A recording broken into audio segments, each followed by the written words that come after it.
you've taken sort of harder political positions in the last few years. Let's talk about one of them. You didn't really like the climate change stuff that the administration was up to. They may go into that again in the second term. It's probably not the highest priority, but they may go down that road. I think it is a high priority. It was the first thing the president said when he did his inaugural address.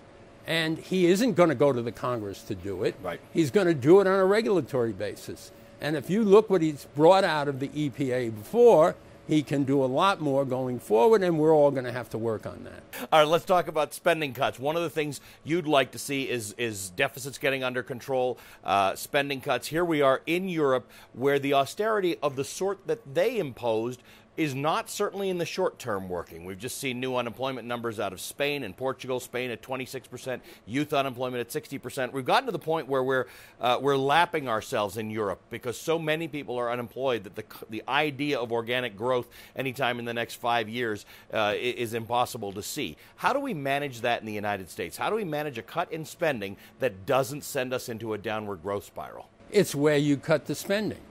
And you're absolutely right the way you evaluated the trouble in Europe, and that's a problem for us because they're our largest export partner.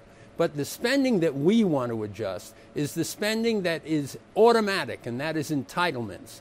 Social Security a little bit, but primarily Medicare. Right. And it goes up, up, up. I'm the problem. It's people living much longer than anybody ever thought. You don't have to cut it. You have to turn the curve down. You have to make some adjustments. If you do it, you'll get some benefit in budgets. You'll get a lot of benefit in debt. We got waylaid a little bit in the last 4 years talking about government waste and fraud and stuff like that. In the long term, that's not the stuff that moves the needle. What you're talking about is what we have to change. It's entitlements. Yeah. We have to fix Social Security because for years we've been spending the surplus. Now we're having to borrow money to pay Social Security.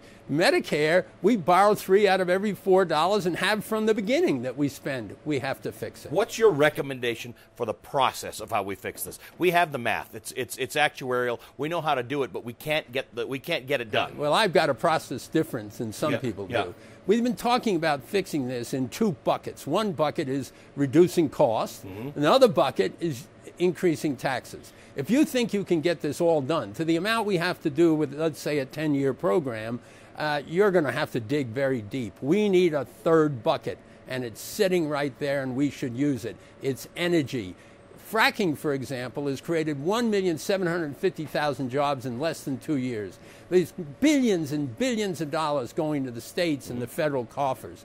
We have more energy than anybody in the world. And if we, in an environmentally friendly way, acquire it, go on to federal lands, do it in the right way, we'll get that extra piece of cash and bring manufacturing and jobs back to the United States or create them in the United States because of our energy.